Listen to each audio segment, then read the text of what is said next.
Hello, everybody. It's Ron at Becoming Enlightened Together. We're doing yet another daily read with the runes. I know I've been promising to do a tarot spread. It just takes longer to do the tarot than it does the runes for the most part for me, because I'm more familiar with the runes than I am with the tarot. I'm still learning that, and there are significant differences. In some ways, you have to.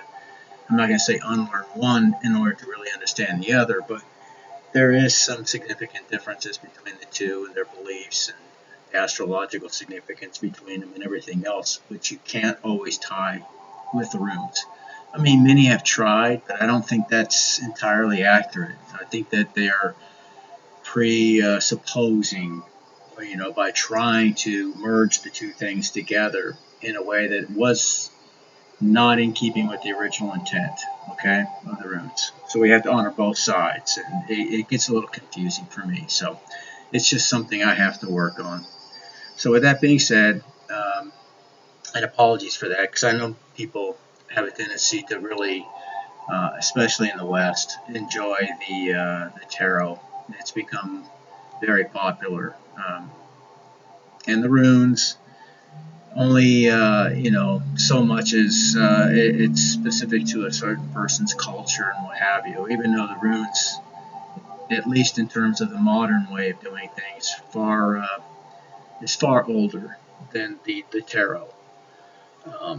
Although there are ties to tarot that go back to possibly ancient Egypt and even further back in some ways. So I mean, all of this is tied together. It is.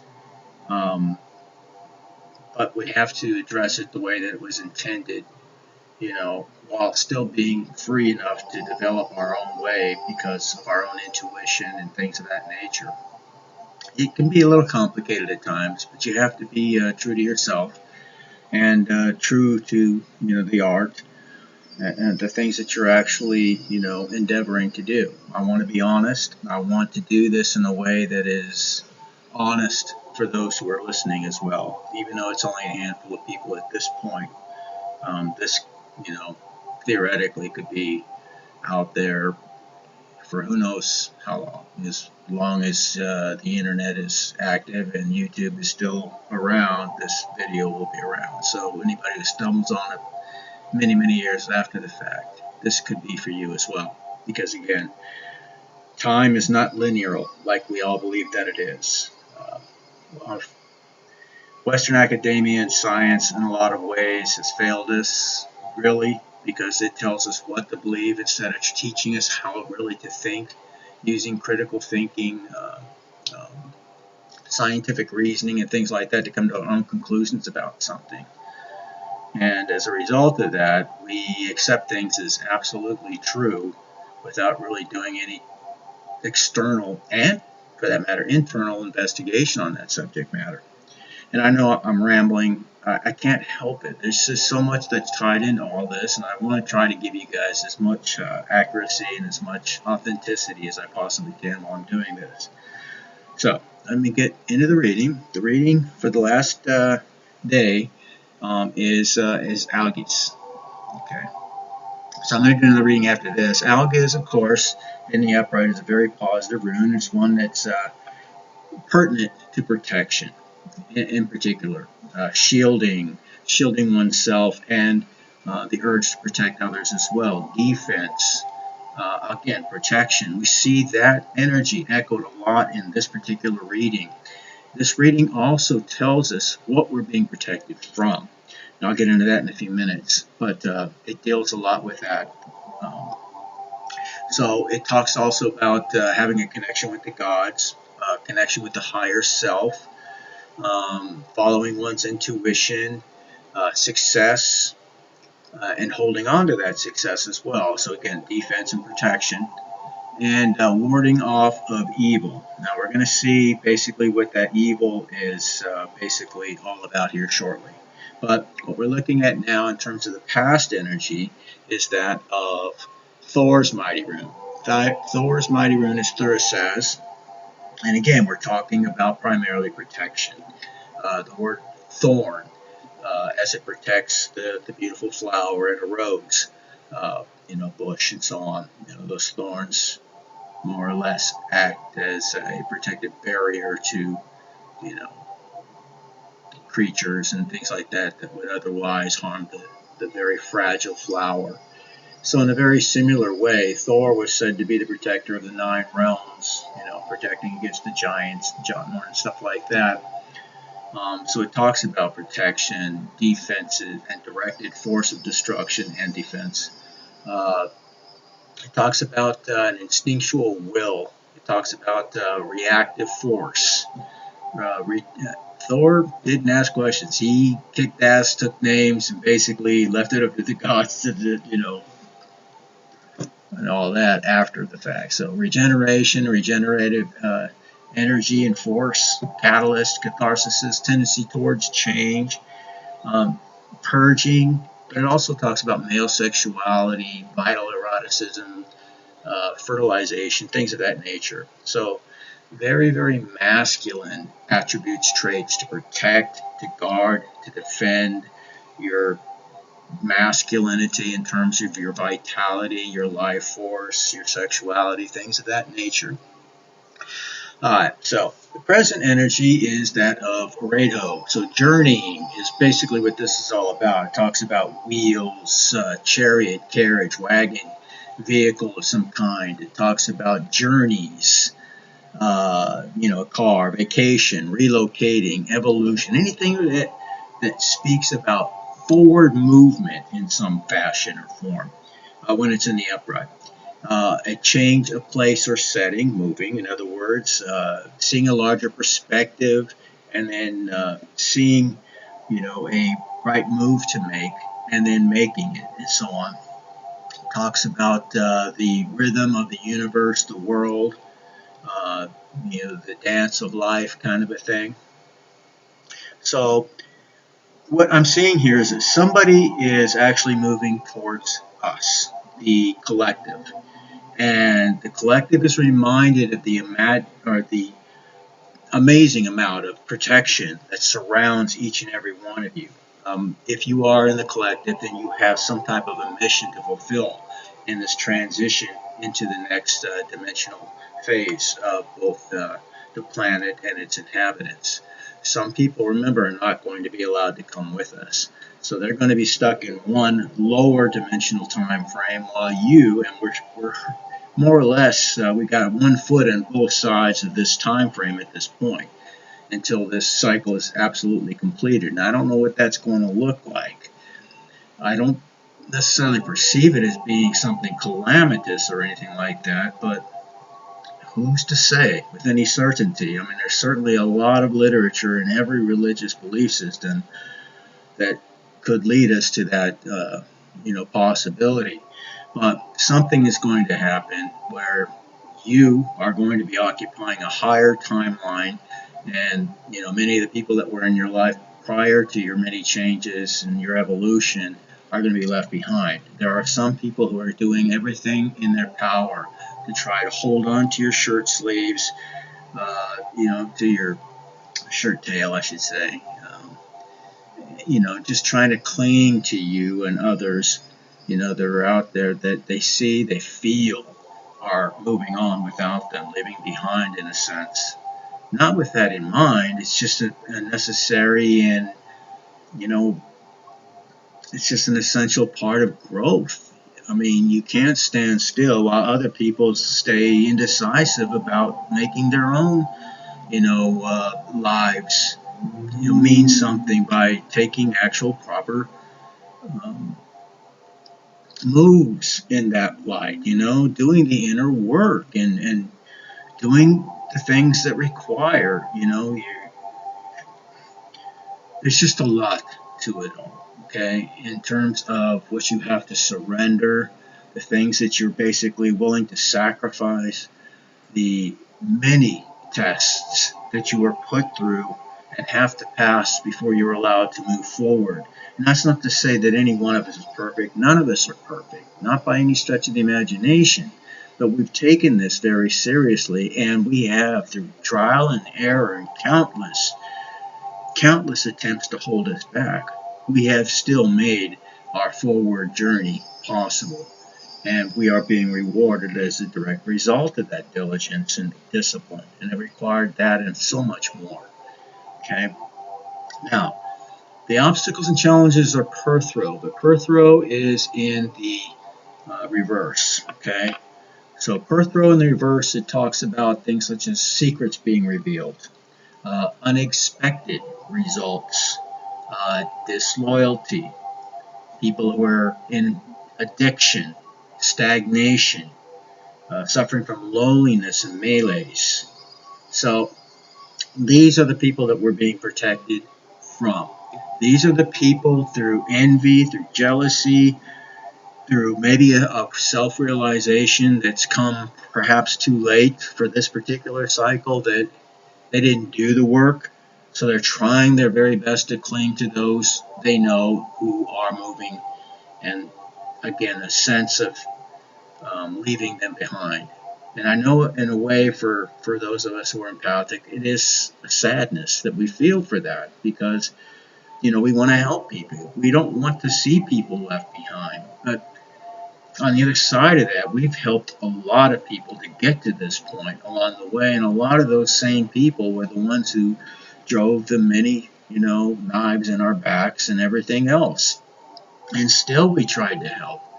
So there has to be reciprocity and balance in all of this. And that's another one of the very difficult lessons that we all had to learn. And that's, again, what this is reminding us of, this particular reading. So in our help and advice, we have Sowillo. And again, another very powerful rune, but this too is in the reverse. Again, it talks about defense and things of that nature normally, but in the reverse, it talks about somebody who's self-centered, somebody who has false goals, puts on a mask. Everything they do is for show, but what they do behind the scenes completely opposite. Somebody who gives perhaps seemingly good counsel in the outright, but they're only doing it for their own self-edification. So the counsel may in fact be deliberately bad. So false success, gullibility, loss of one's goals, destruction. It talks about retribution, talks about justice, a casting down of vanity. They're being punished. This is karma time, good or bad. So another part of this is the wrath of God himself.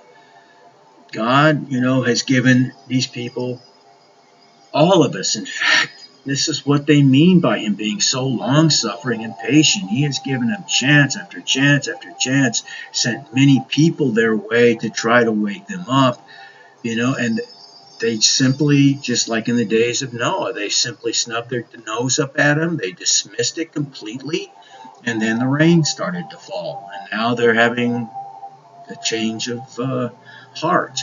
And it's good, but at least as far as this cycle is concerned, it's probably too little too late. But that's not to say that it's not a time of rejoicing for those people, because they could inevitably start doing their healing. And if they do that, it is a joyous day, not a sad day at all. But they're going to have to go through all the same things that we did in order to get to the other side. Okay? And it's going to be a long cycle, just like this one was a very long cycle for all of us. So, but that's what we're being told. That's what we're being warned about here.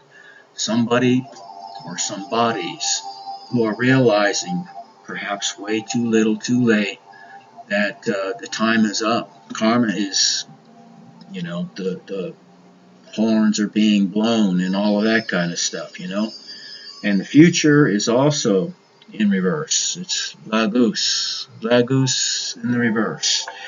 Usually that talks about things such as the divine feminine, talks about intuition, psychic abilities, and so on, and female fertility. Very positive things that would be echoed with Thor's rune of male vitality and sexuality, but it's in the reverse. So it talks, this is a female primarily, or somebody in feminine energy, somebody who is giving into their temptations, somebody who's extremely greedy, somebody who works against their own consciousness. Their conscience has been seared, as it's described in the last days in the biblical account of many of the things that are telltale signs of the end times. That's what we're seeing here in the description of this room.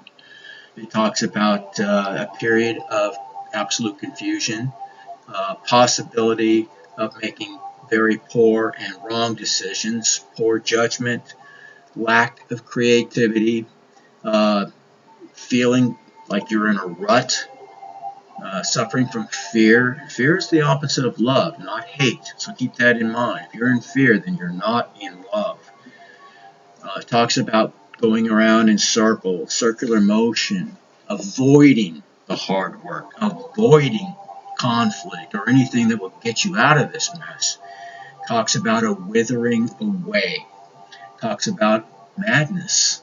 Somebody may be, in fact, losing their mind. Somebody obsessed.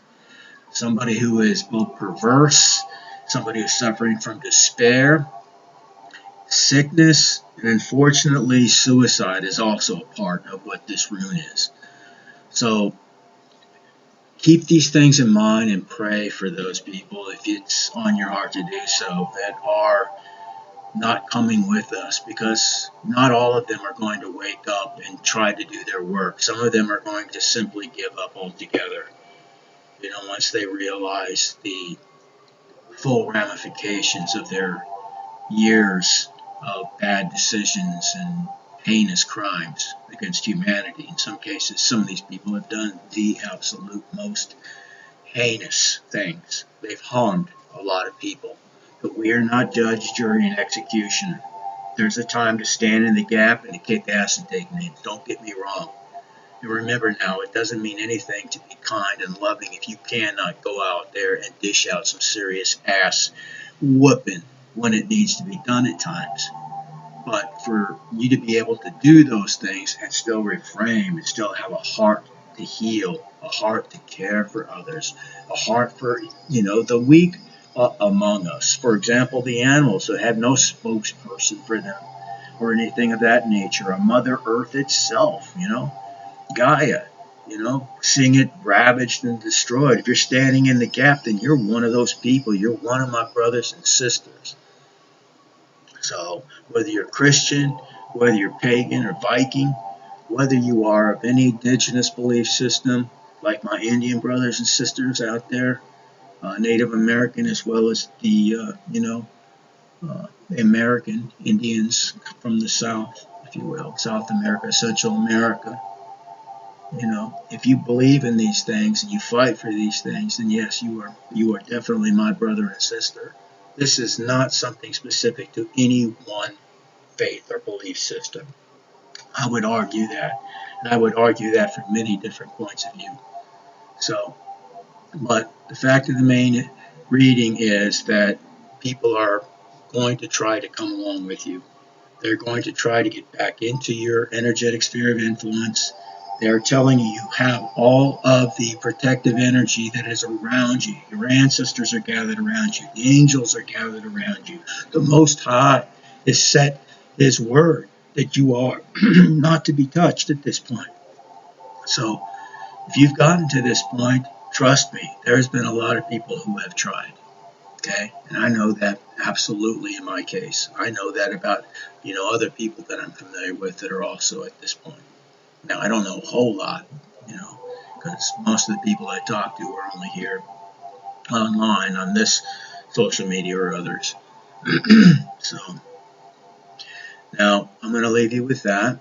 It's not a negative reading. It could be sad, sure. I feel it too. But it's also a time to rejoice, because this is your celebration. So don't let anybody steal that from you. You had to work tirelessly and for years to get to this point. Allow the Most High, Spirit, and your ancestors to rejoice in your work. Okay? And don't forget to honor them as well. If you're prone to do so, recognize them. I would suggest that you do. You are the sum of your ancestors after all. Your blood is their blood. So with that being said, Stay victorious, collective. And I will see you again very, very soon. I'm going to do another reading here very shortly, okay? Until then, I'll see you in the very distant future in Valhalla. Take care. God bless.